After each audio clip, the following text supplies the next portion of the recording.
How to contact Remitly. Hi everyone, welcome back to our channel. In today's video I'll simply guide you through the steps on how you can contact Remitly, so make sure to watch the video till the very end. If you'd like to contact Remitly, all you have to do is go ahead and then first of all make sure to basically launch the Remitly application here.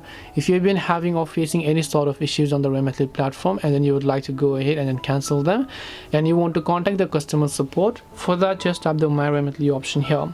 Once you tap on My Remitly, over here you'll be able to find all these options where you have to simply go to this option called Help Center and then tap on it. When you go to the Help Center tab, you'll be able to see any sorts of contact information for Remitly.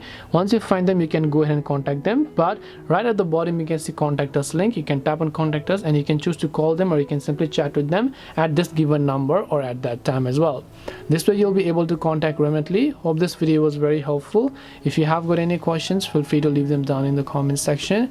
Thank you very much for watching till the end of this tutorial, and see you soon in our next video.